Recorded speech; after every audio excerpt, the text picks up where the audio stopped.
Inside the space zoo cage, Max discovers he has psychic powers granted by the Toys of Power. Using a phone number and teleportation abilities, Sam and Max manage to escape their confinement. A disembodied alien brain communicates telepathically with them about defeating General Skunkape using a homing beacon. Another Toy of Power, a deck of playing cards, grants Max telepathic abilities to read minds. They discover Harry Moleman trapped in a terrarium, and through telepathy, obtain crucial information, including a phone number that might help defeat Skunkape. The narrative jumps back 25 minutes to provide context. Sam and Max receive a call from the commissioner about unusual peace spreading through the city. They discover Max has developed psychic powers, setting up the events to follow. General Skunkape meets with the president, claiming peaceful intentions and seeking an artifact called the Eyes of Yogg-Soo. Agent Superball, Secretary of the Posterior, monitors the situation through Homeland Security. The artifact supposedly grants the power to see the future and manipulate economies. A mysterious figure with psychic future vision abilities reveals that they were awakened from a 100-death sleep using a combination of Stinky's demon broth and Mama Bosco's futuristic power core. This information proves crucial for understanding what needs to be done to resolve the current situation. The quest begins to locate both the demon broth and power core components. A Moleman worker is encountered, but quickly departs for a vacation, leaving behind a hard hat and vacation ticket. These items end up being donated to intergalactic charities. The investigation leads to Stinky's diner, where Flint Paper is found enjoying a risky meal of Stinky's spaghetti. The diner serves as a meeting point for various characters, though attempts to obtain the secret demon broth recipe are initially unsuccessful. Tension is revealed between Stinky and Grandpa Stinky regarding the diner's management. The establishment has undergone significant changes, shifting from its original character to a more refined atmosphere, causing discord between the family members. Questions about a futuristic power core are met with suspicious denial from Stinky, who deflects by suggesting Mama Bosco would know more. There are growing suspicions about Grandpa Stinky's true nature and potential evil intentions. A suspicious phone conversation is overheard, followed by a news bulletin about a major lottery win. These events suggest deeper conspiracies at play within the story. Flint Paper reveals an investigation into Stinky's true identity, uncovering evidence of collaboration with a mysterious figure whose name starts with S, potentially linking to General Skunkape and the missing power core. The scene shifts to a car situation involving the Computer Obsolescence Prevention Society and a promotional pitch for the Crimtron XL, an advanced crime-stopping technology. The car is revealed to be possessed by demons, adding another layer of complexity to the ongoing investigation. A mysterious power core is discussed, with references to Mama Bosco dismantling circuit boards to build one. The conversation shifts to Bluster Blaster, who has relocated to Las Vegas with a workers' compensation settlement, though details are restricted due to pending litigation. A discussion about technology capabilities ensues, comparing processing power and functionality. The conversation includes details about messaging features and communication capabilities, revealing concerns about surveillance and secret meetings.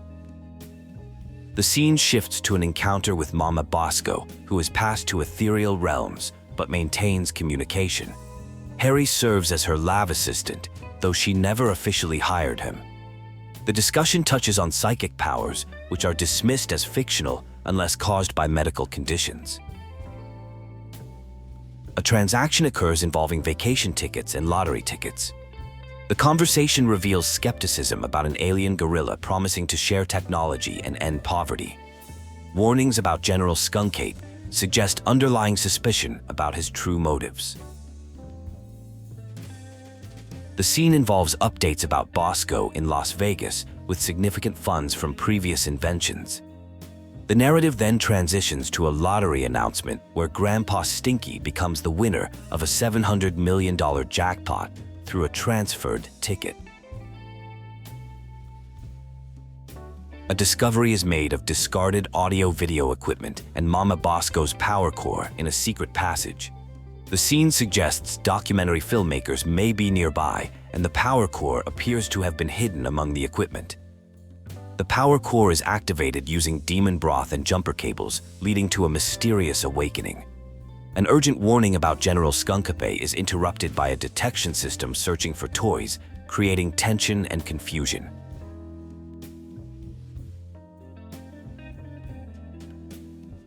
The final revelation involves a teleportation toy that uses mental power. Additional toys are mentioned in a vision, with urgent warnings to find them before Skunkape. A discussion reveals the discovery of a menacing alien spaceship with dangerous capabilities. There is skepticism about trusting aliens who invite others onto their spacecraft, particularly regarding their intentions. Special future vision goggles, known as the Eyes of Yog-Sothoth, prove to be an important clue in identifying the threat. The conversation explores psychic powers and special abilities connected to mysterious toys. These powers must be kept secret from General Skuna, who cannot use the toys himself but seeks those with the gift. The powers are described as both dangerous and remarkable, with General Skuna known to exploit those who possess these abilities. A being explains how General Skuna captured them after discovering their power over a mysterious toy. They were lured onto the spaceship with false promises and imprisoned, forced to use their psychic powers against their will. The being now helps control the spaceship's systems to oppose Skuna's schemes. General Skuna's ultimate goal is revealed to be universal domination through collecting powerful toys across planets. He uses psychic connections to track these items throughout the galaxy. The discovery of the Eyes of Yog-Sothoth and future vision capabilities drew his attention to this particular location. The discussion turns to Dr. Bosco's dimensional destabilizer as a means to open a gateway to the Penal zone. The challenge lies in locating Skunkape and his missing homing beacon, which is crucial for returning him to custody. Traditional detective work is suggested as the path forward.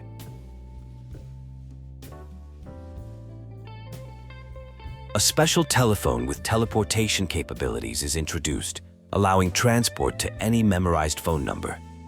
This new ability proves to be both exciting and somewhat disorienting for those involved in the transportation process.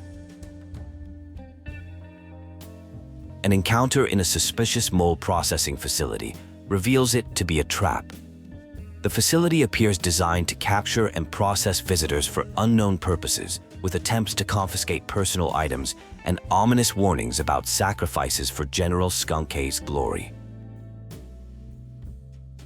A significant sum of money was transferred to General Skunkape in exchange for a position of authority and a special badge. This transaction reveals the extent of Skunkape's influence and his ability to manipulate others through promises of power and position. The narrative continues with a confrontation over a shiny object bearing an engraving, followed by a physical altercation resulting in injuries. This encounter demonstrates the ongoing conflict and the lengths to which various parties will go to acquire important items. A torn receipt found appears to be dropped by Skunkape, serving as a potential clue. A dimensional destabilizer device is introduced that can create temporary gateways between dimensions, capable of transferring beings between the spirit world, real world, and interdimensional prison. A remote control was built to operate this device from any location. The dimensional destabilizer requires finding Skunkape while holding something tuned to the alternate dimension for the device to work effectively. General Skunkape's minions had previously invaded the area to prevent anyone from using these inventions against him. The remote control becomes a crucial tool in this operation. A sophisticated device called the Crimetron is introduced, featuring evidence analysis capabilities. It can scan and match clues against a database, revealing new locations when connections are found between pieces of evidence. The system uses advanced algorithms for data analysis and can process calculations rapidly. Investigation leads to a Maista pizza location where Skunkape had been present roughly 28 minutes prior. The area shows signs of recent activity, with empty boxes and evidence of disturbance, suggesting a potential trail to follow. A vintage postcard is discovered from a collector of rare toys. Though partially smudged, the postcard provides another clue in tracking Skunkape's movements. The investigation reveals connections to magical toys and leads to a pawn shop location. The search continues through various streets, leading to a location where all clues converge. Evidence suggests Skunkape will return soon, necessitating preparation for confrontation. The focus turns to identifying potentially powerful toys that might be key to resolving the situation. The confrontation escalates as Earth faces potential annihilation. The situation requires strategic action to return General Skunkape to the Penal Zone. A complex plan involving dimensional technology becomes crucial for saving the planet. After a failed attempt to trap Skunkape in the Penal Zone, which resulted in its destruction by an antimatter bomb, a new plan emerges. A dimensional rift generator is proposed as an alternative solution, requiring a specific location where reality and nonsense intersect. A confrontation occurs after a failed attempt to stop Skunkape. The antagonists survived an encounter in the Penal Zone, though their initial plan was thwarted by changes in the future timeline. A discussion ensues about placing a homing beacon on the target without detection. The ship's brain experiences significant strain from powering the vessel's functions, describing a deteriorating condition and memory issues. The situation becomes more urgent as the brain struggles to maintain control while the team attempts to formulate a plan involving the homing beacon. The brain makes a noble sacrifice to create a distraction despite growing weaker. During this critical moment, an emergency engine failure occurs, disrupting the antagonist's moment of triumph. The antagonist believes the protagonists are responsible for the failure and vows to destroy them. The scene shifts to a dire situation involving potential destruction in a residential area. A dark, humorous exchange occurs about survival scenarios, while others attempt to focus on the more pressing matter of saving the planet. A confrontation over the Devil's Toybox ensues. The antagonist realizes this is a valuable prize that can control dimensional rifts. The heroes attempt to protect the Toybox while devising a strategy to prevent it from falling into the wrong hands. The narrative describes a dramatic scene in the city where an evil space ape's plans for world destruction were thwarted. However, the victory is short-lived as the heroes encounter something horrifying and unexplainable that makes their previous challenges seem minor in comparison. The story transitions to a theatrical presentation where a character named Miss Pepper announces an archaeological discovery called the Disfunx. A challenge is issued involving fortifications, with the prize being tickets to Egypt and an adventure opportunity. The narrative introduces Nicholas St. Kringle, a prominent figure known for charity work and philanthropy. Despite his public image, he displays a less charitable personality when dealing with his workers, particularly regarding his elf-based labor force. The scene shows Kringle in a state of denial about his defeat, refusing to acknowledge failure while facing repeated physical mishaps. His behavior becomes increasingly erratic as he struggles to maintain his composure in the face of challenges. A heated workplace confrontation occurs where someone berates their employee, who happens to be their wife's nephew, for incompetence. The criticism includes mocking comments about the employee's height and choice of footwear, reflecting a tense and unprofessional workplace dynamic.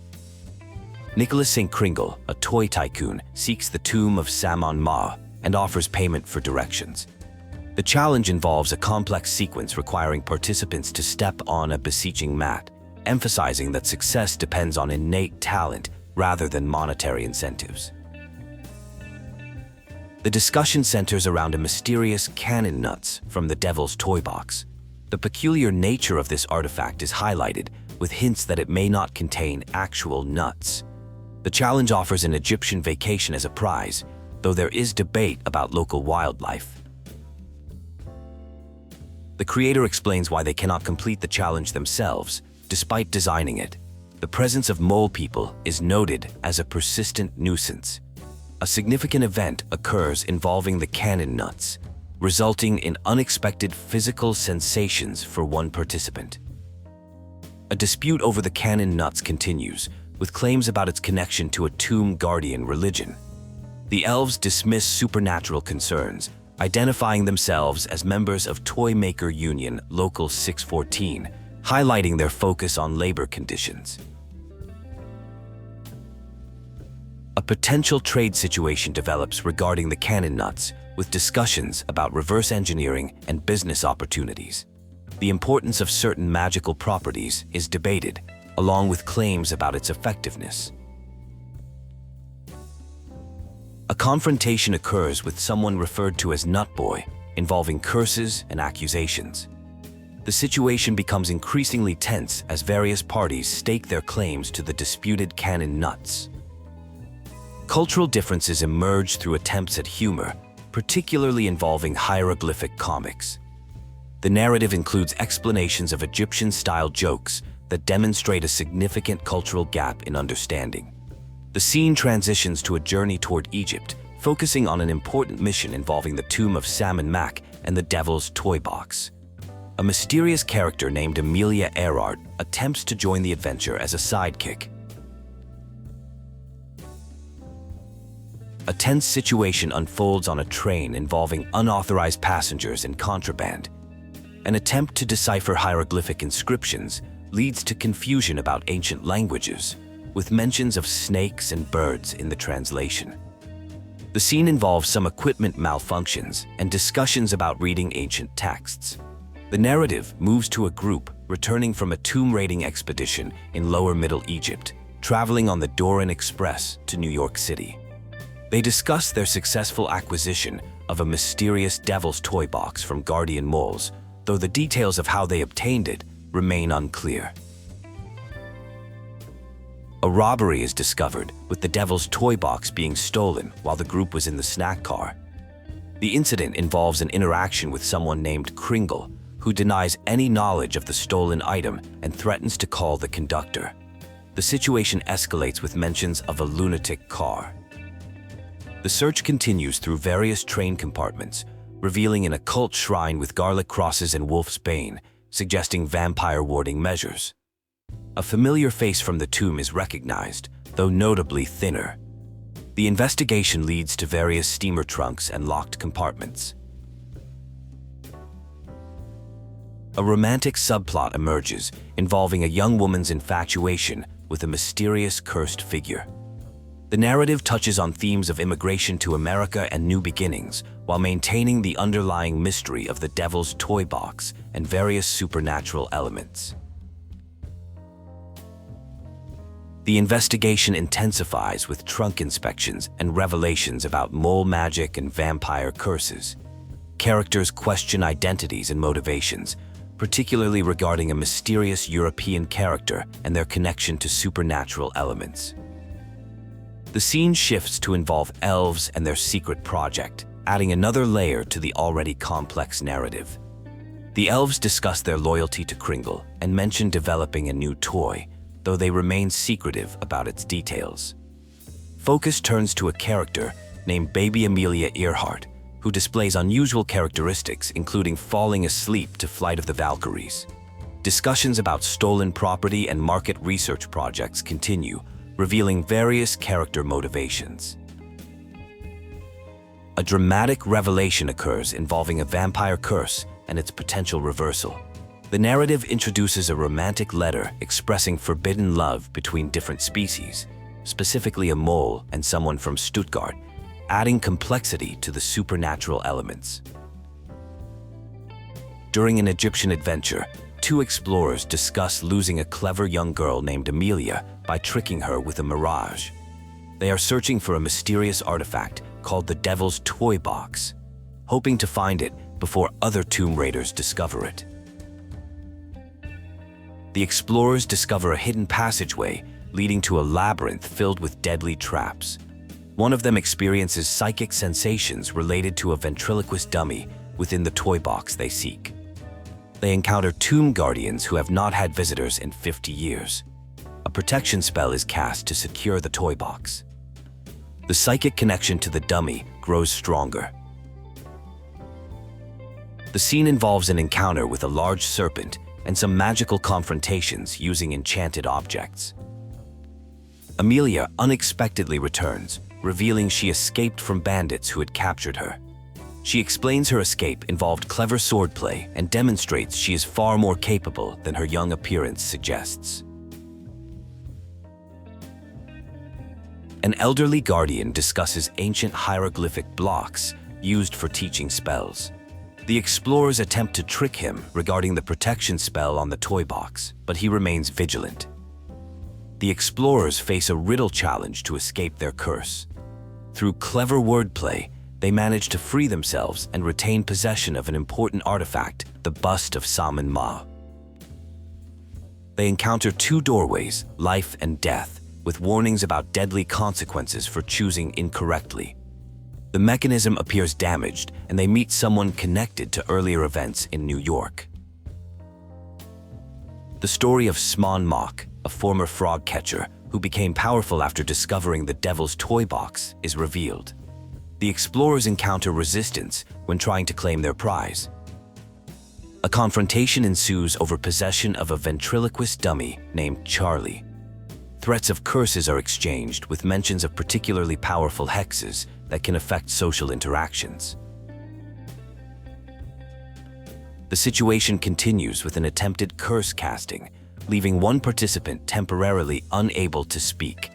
The adventure ends with an uncertain outcome regarding the possession of the sought-after artifacts. A dramatic scene unfolds with expressions of both love and frustration, culminating in the threat of a curse called the Sexo-Rexo Hex, which causes the victim's voice to repulse the opposite sex. The emotional intensity suggests complex relationships and magical elements at play. A dark fairy tale is told about rabbits living in an unusual forest with a fir tree. The story takes a grim turn when a wolf is mentioned, creating an atmosphere of danger and suspense. The narrative style blends whimsy with darker undertones. The characters return to their normal forms and encounter a security spell. Despite its intended strength, the protection spell is overcome, suggesting that magical barriers can be broken. The situation reveals vulnerabilities in supposedly unbreakable defenses. The search for a missing toy box continues on a train. The narrative explores family connections and personal histories, while maintaining focus on the primary objective of recovering the missing item. The situation becomes complicated by romantic entanglements and curses. A mysterious toy plane becomes the center of attention, generating excitement and positive reactions. The situation involves various characters and their interactions with this special object, suggesting its significance extends beyond being a simple plaything. The story reaches a climactic moment at Grand Central Station. A female character proves her capabilities by outsmarting others and securing victory. The scene emphasizes themes of underestimation and triumph against preconceptions. Business negotiations revolve around a toy plane concept. The scene involves strategic planning and potential rewards, highlighting the commercial aspects of toy development and the competitive nature of the industry. A challenge involving a sphinx presents itself, requiring specific actions and recitations. The scene includes magical elements and competition between different parties trying to overcome the obstacle. A daytime heist occurred on a train ride back from Egypt. The culprit was identified as baby Amelia Art, though the resourceful victims managed to thwart the theft and recover the stolen treasure. A sinister plot unfolds where Maximos is chosen to play a crucial role in summoning Yago, an ancient entity banished for 6 millennia. The protagonist is coerced into participation through threats against a friend involving flesh-eating ants. The summoning ritual begins with an incantation from the Book of Abominations. The reluctant participant questions their motivation, which is meant to be abject fear. The situation becomes increasingly tense as the ceremony progresses. The summoning continues with the appearance of a mysterious entity described as having tentacles and glowing red eyes, though notably shorter than expected. The tension builds as participants witness the manifestation. After a grotesque spectacle, attention turns to securing the devil's toy box. Former allies decline to help, citing their new normal lives, including a dry cleaning business and educational pursuits. A compromise is reached regarding the toy box's protection. The Guardians agree to keep it in a boiler room, with their children opening an office in the building to help monitor it. A protective spell is discussed. The narrative shifts to reflect on a century-old story buried in history's sub-basement, suggesting that past events have a way of resurfacing to affect the future. The scene is interrupted by someone returning from a bathroom break. A philosophical reflection on brain control and consciousness leads to a dramatic discovery. Max's brain has been stolen. The situation becomes dire as the investigation begins. The investigation into the stolen brain follows interrogation techniques learned from Flint paper. Witnesses report being knocked unconscious during the incident, with suggestions of space creature involvement. General Skunkape becomes the primary suspect in the brain theft. The investigation leads to questioning various individuals, including reformed space creatures and local informants.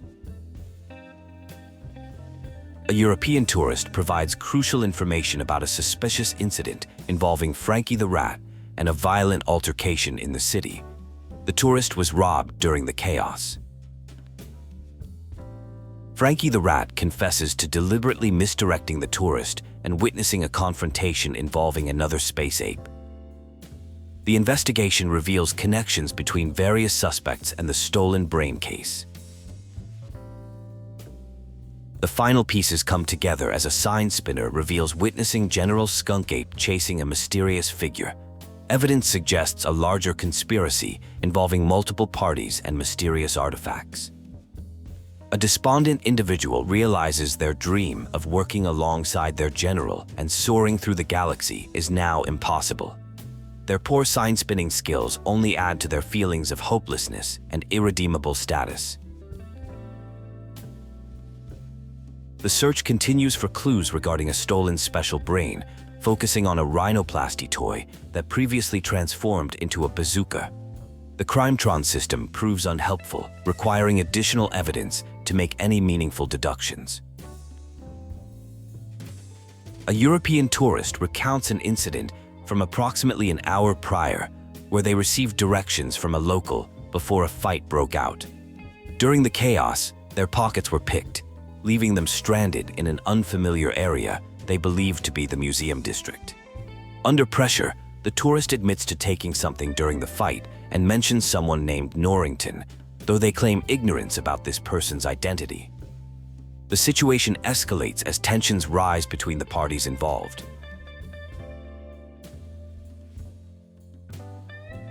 An alliance forms between unlikely partners, centered around collecting powerful artifacts and control over Earth and the galaxy.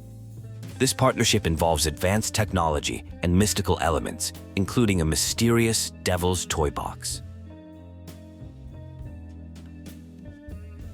Details emerge about a temporal displacement in the Penal zone, where brief Earth hours translated into years of isolation. The primary objective remains focused on gathering toys of power for galactic conquest. A complex plan unfolds, involving the combination of technology and arcane energies to create a vortex designed to gather powerful artifacts. The scheme involves quantum physics and magical elements working in tandem. The scene shifts to a museum after hours, where a security guard encounters investigators looking into suspicious activities. The guard maintains loyalty to their employer, despite awareness of ongoing suspicious activities involving demonic artifacts. At the Museum of Mostly Natural History, there is concern about properly handling a body on the exhibit floor to avoid trouble with Mr. Paperweight. The situation involves finding a new brain for someone who is currently brainless.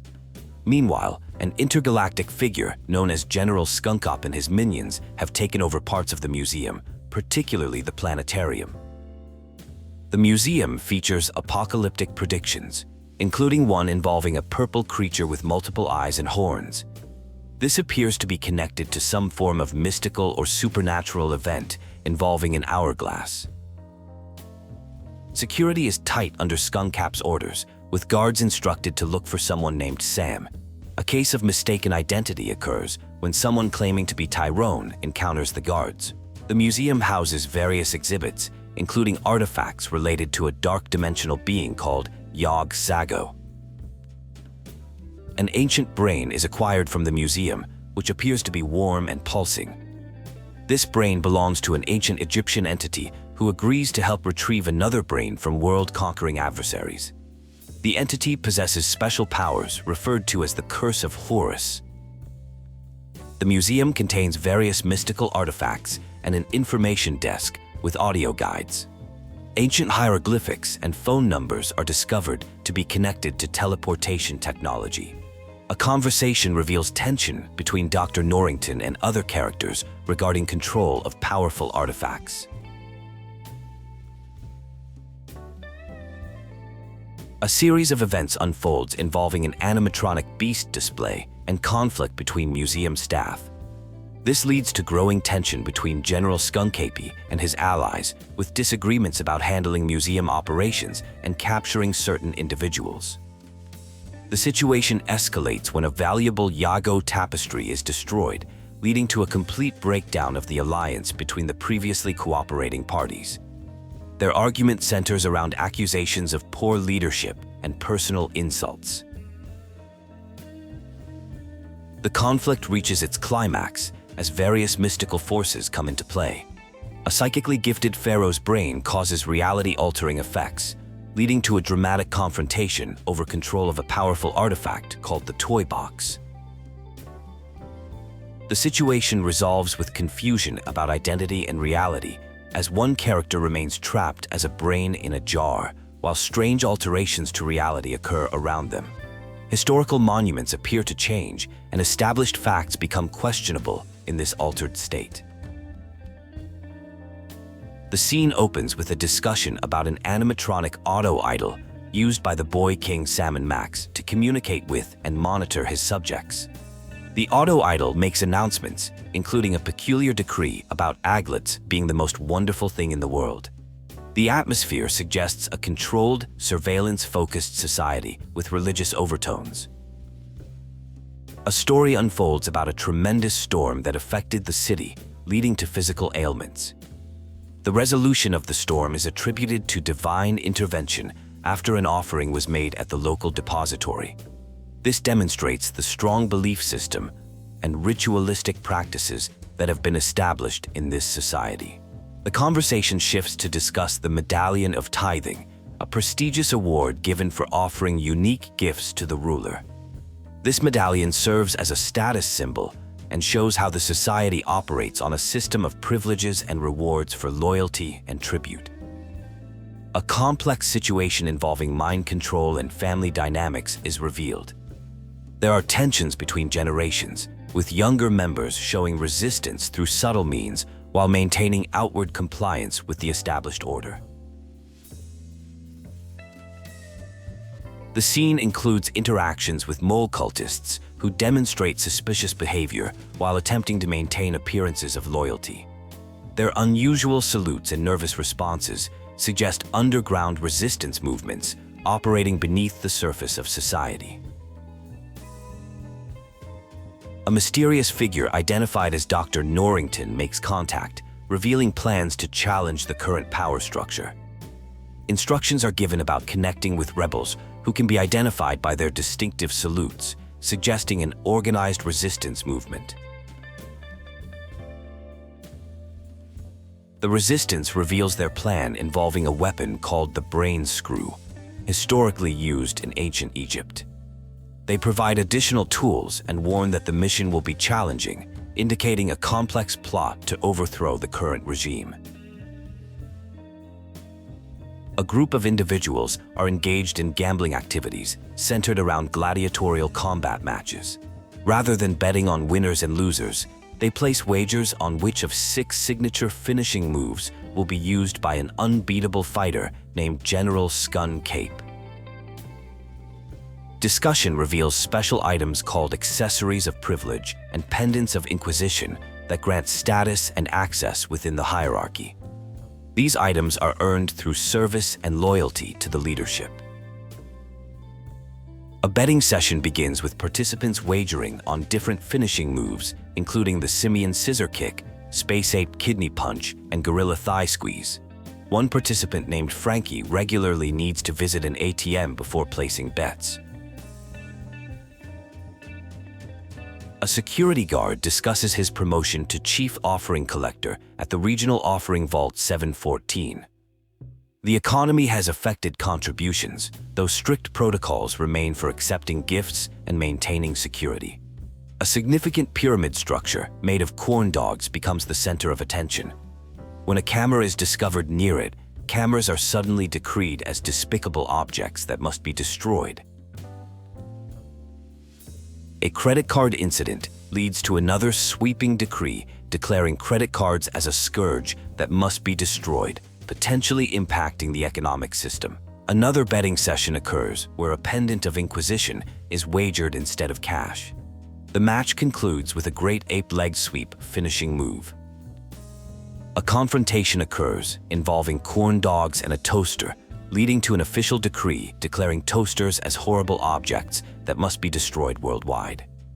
The scene concludes with discussion about Inner Circle membership, which requires earning accessories of privilege through exceptional deeds.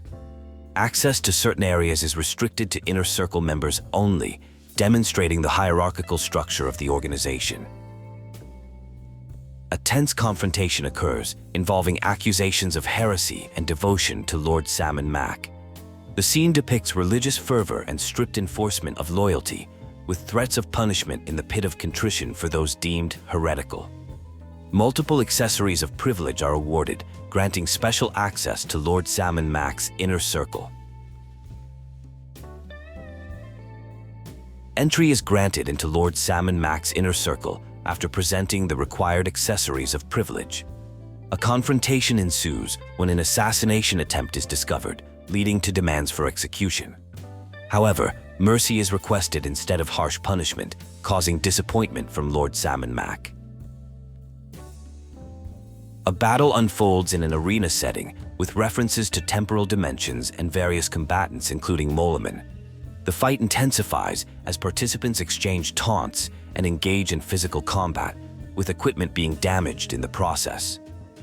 The conflict escalates to a final confrontation with Lord Salmon Mac himself after revelations about alliances and betrayals. Despite the overwhelming odds, the challenger maintains their resistance against both the champion and Salmon Mac's personal intervention.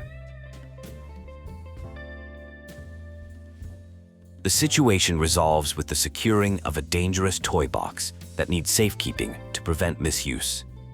The aftermath includes confusion about reality versus dreams, leading to questions about various characters and events that have transpired.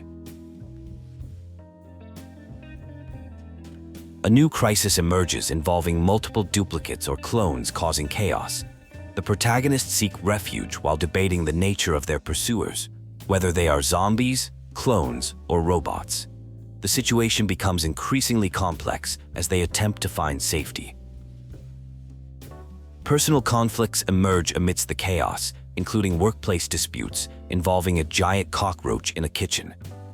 The situation is complicated by relationship tensions and professional disagreements, all while the threat of duplicate attackers continues. The mind reading begins revealing thoughts about a fudgy freeze dessert.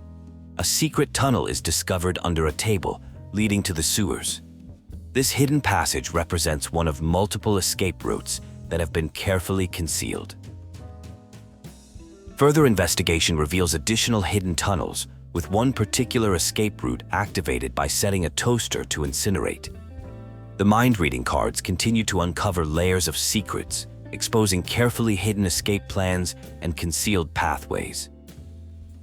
A significant discovery is made involving clone duplicates and their source. The investigation leads to an underground facility where mysterious activities are taking place. A central room contains important equipment, following the typical pattern of diabolical masterminds, placing crucial items in prominent positions. A clone pod manufactured by Mama Bosco is discovered, explaining the existence of multiple duplicates. The facility contains high-tech equipment and cart tracks leading through tunnels. The technology appears sophisticated and purposefully placed. A seance attempt to contact Dr. Mama Bosco is underway. Prior to her disappearance, she exhibited strange behavior and expressed guilt. The facility's previous activities and Mama Bosco's involvement in the cloning operation become clearer. The situation involves toys of power, with only a few hundred remaining scattered throughout the city. The clones are actively searching for these items. Experts predict either a harmonious outcome or, more likely, an apocalyptic scenario involving a powerful entity. The investigation leads to a museum with a security panel featuring hieroglyphic codes. Access attempts to reach a mysterious Dr. Norrington prove challenging, highlighting the sophisticated security measures in place. A clone facility contains unexplained elements, including tentacles with eldritch magic. The machinery appears designed to prevent tampering with cloning formulas, suggesting a complex and protected operation. Dr. Norrington is revealed as an elder being from a dark dimension. The presence of certain tentacles indicates involvement with dark dimensional forces. The situation can only be resolved using a specific tool called the Catholic Destroyer. The Catholic Destroyer is described as a powerful psychic weapon once used against elder gods from the dark dimension. This ancient artifact appears significant for dealing with otherworldly threats and has connections to illuminated manuscripts. A discussion reveals that elder gods once ruled multiple dimensions, feeding on terror and human flesh. These beings were eventually driven back to the dark dimension by mole men who possessed powers that made them immune to the elder gods' abilities. Despite their fearsome history, their current form is diminished. The Devil's Toybox is revealed to belong to Junior, the youngest and most destructive of the elder gods. His birth caused massive geological events, including the shattering of Pangea. The Toybox was brought from the dark dimension to pacify Junior, but was lost during the elder god's banishment.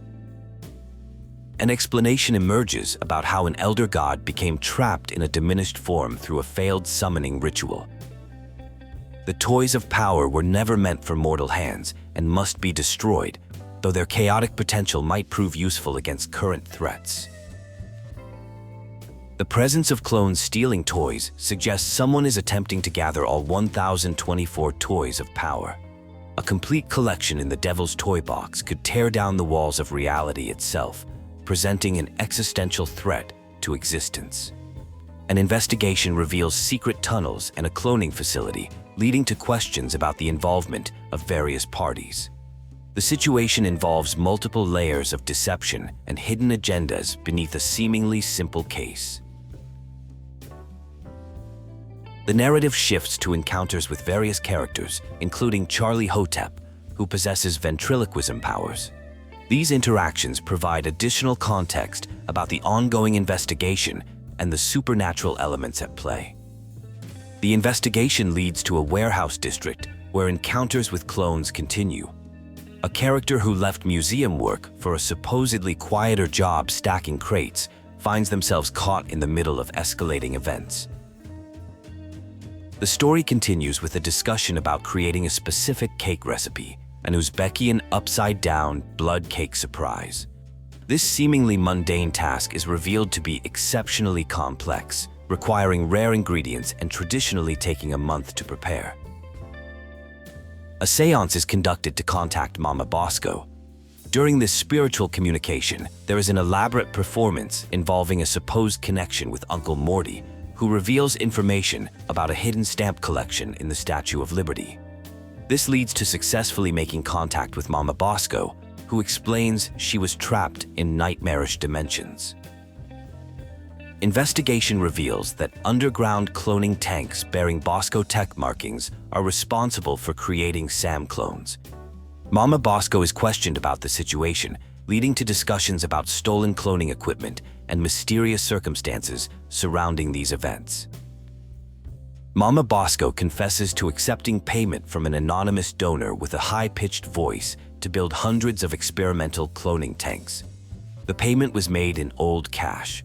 A biometric override exists to shut down the clones, but it requires Mama Bosco's handprint, which is currently impossible as she lacks a physical form. A plan is formed to create a clone of Mama Bosco using her DNA sample, which is only 99% complete. Additional DNA is needed, with the suggestion that her son's DNA could fill the gaps. A letter from baby Bosco containing saliva is proposed as a potential DNA source. The narrative shifts to exploration of different dimensions using a dimensional destabilizer. Various attempts are made to navigate these alternate realms, leading to encounters with unusual and unsettling experiences. The goal appears to be finding an artifact called the Catholic Destroyer.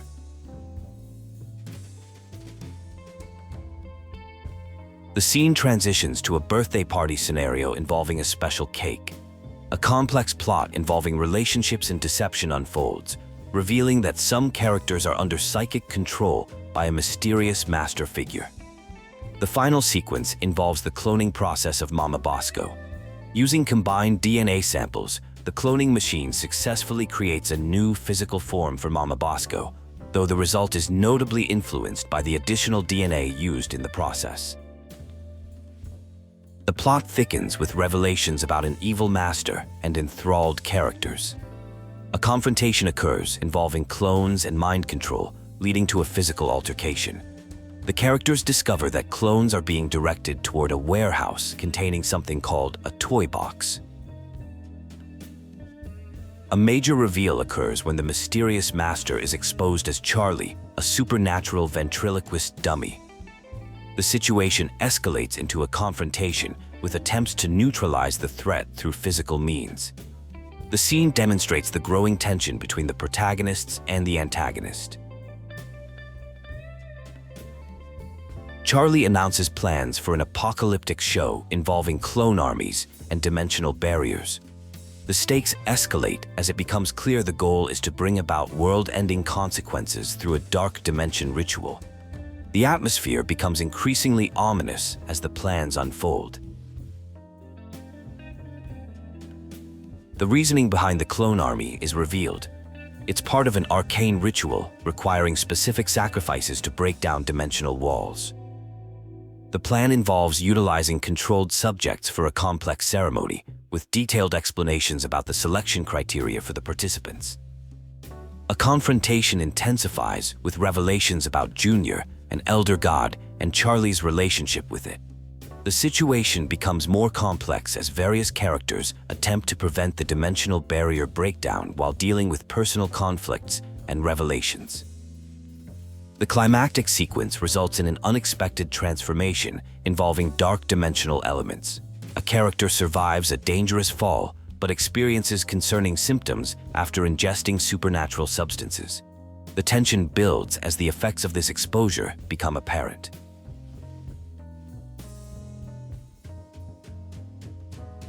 One week after the main events, a crisis unfolds in Manhattan as a transformed being wreaks havoc, releasing psychic spores affecting dreams. The situation escalates into a citywide emergency, with authorities struggling to contain the threat while searching for solutions. A dire situation unfolds in New York City as a team assembles to deal with a crisis involving Max, who has transformed into a giant monster.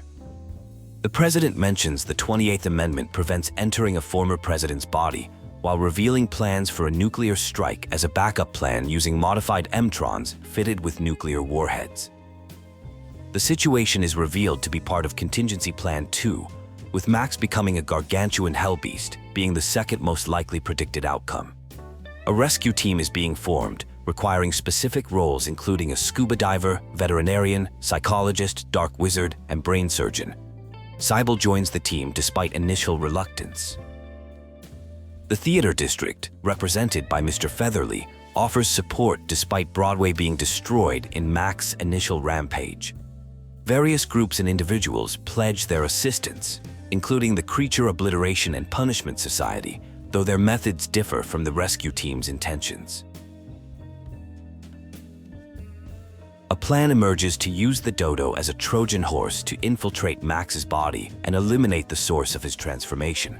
The team discusses various technological solutions, including destructo match technology, though some members express concerns about mentioning certain terms like Trojan horses and viruses. Preparations continue as modifications are made to the dodo for traveling through Max's body. Cybele, now in her 5th trimester, has modified a vehicle with special features including antibody-proof paint and omega-3 rich exhaust system. She assures everyone of her fitness for the mission despite her condition. Various characters, including Flint, decline to join the rescue mission for different reasons. Meanwhile, tensions surface regarding past relationships and conflicts, particularly involving Grandpa Stinky and his diner business. A recipe exchange occurs, revealing underlying motives and relationships. A strategy develops using corn dogs to potentially lure or influence Max, suggesting that traces of his original personality remain within the transformed being.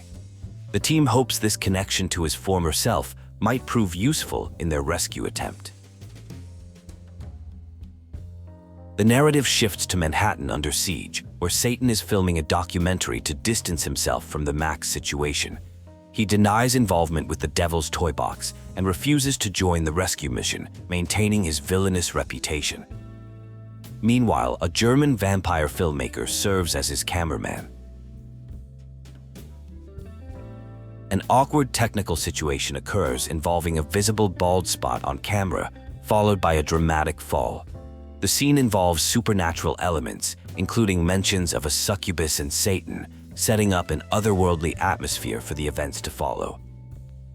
A quest begins to obtain an egg from a poetic character named Mr. Featherly, who shows reluctance to perform under observation.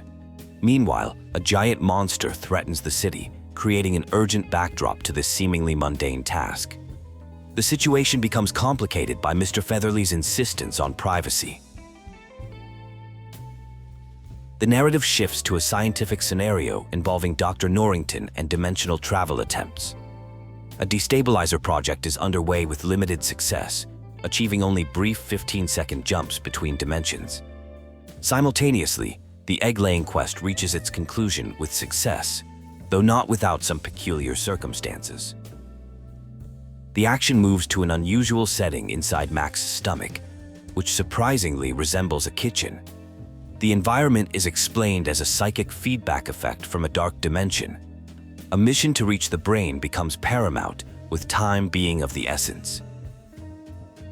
Upon reaching the brain, which appears as a living room, a serious medical situation is discovered involving dark energy and dangerous electrical activity.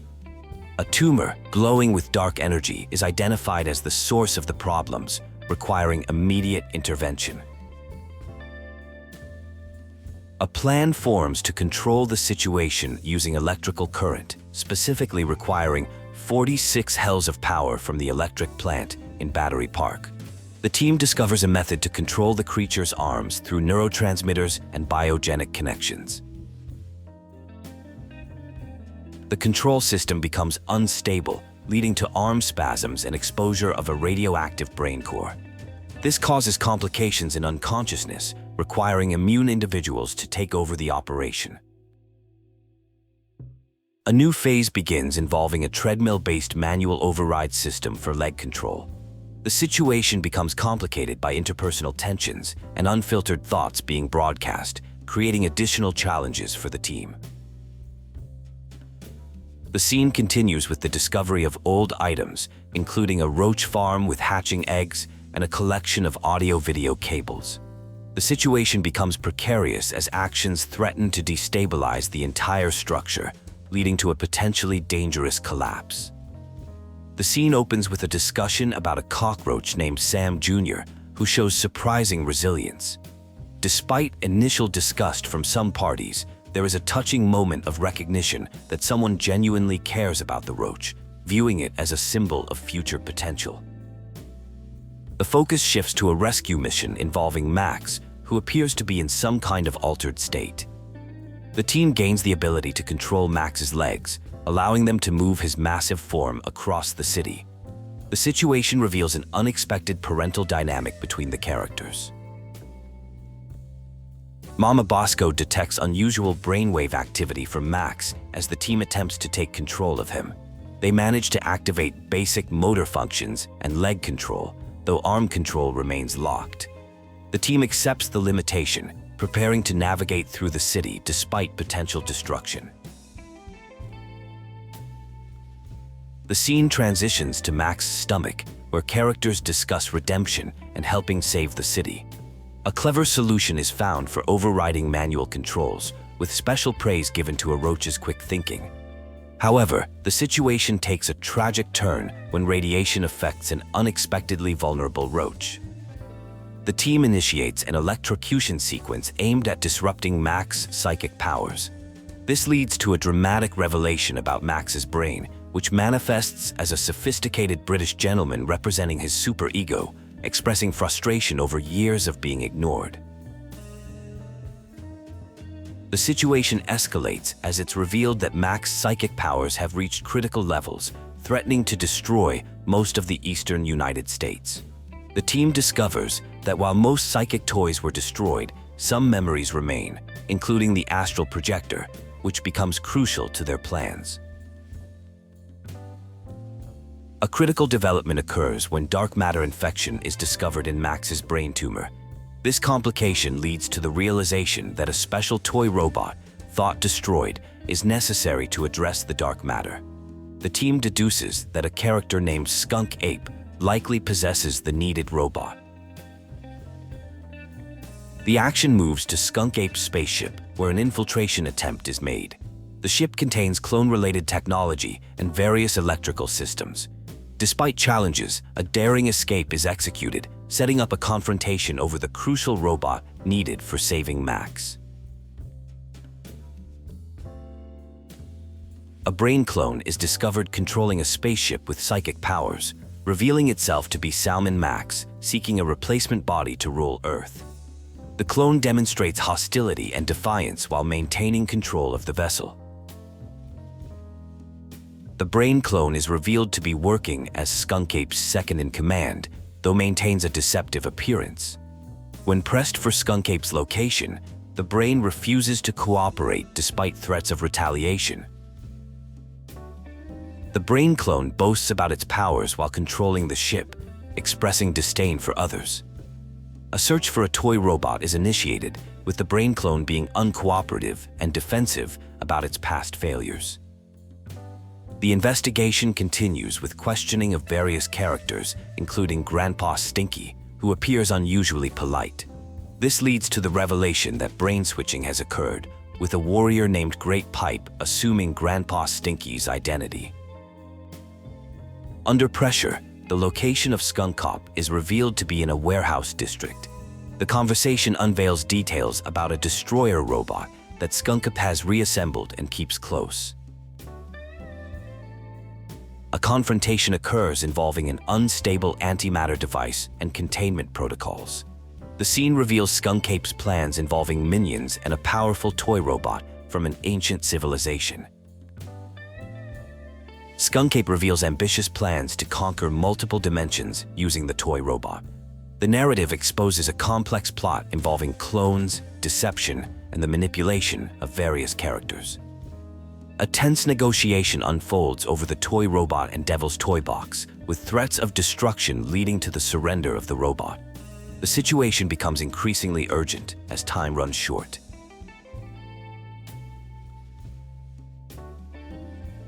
A critical moment arrives with the revelation of Max's selfless act, leading to a moral dilemma involving saving characters and removing a threatening presence. The situation becomes more complex with the emergence of Max's superego.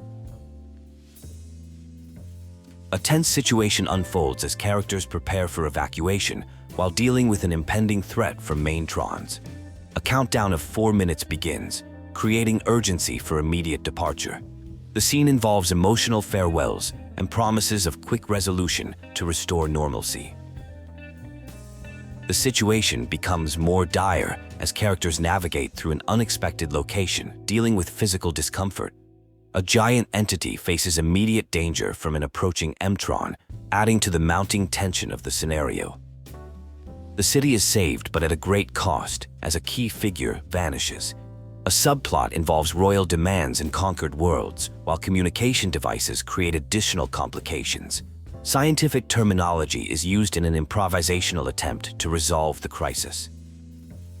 A cloning attempt is initiated using DNA samples in hopes of restoration. Despite the scientific effort and available DNA material, the procedure fails due to the unique nature of the genetic material, leaving the situation unresolved and causing emotional distress. The aftermath reveals deep emotional impact as characters struggle to cope with the loss, particularly affecting presidential duties and personal relationships. A surprising turn of events occurs with the appearance of a time-traveling entity, bringing hope to the situation. The scene includes colorful references to various locations and cultural elements. The narrative reveals past events involving transformation into a giant monster with electromagnetic powers, leading to dramatic consequences. This explanation sets up the context for current events and future adventures. New adventures are proposed, including confronting a villain called the Banker, who created a deadly board game. Additional threats emerge with the Red Queen gathering minions in a secret underground location, promising future confrontations and creative problem-solving approaches.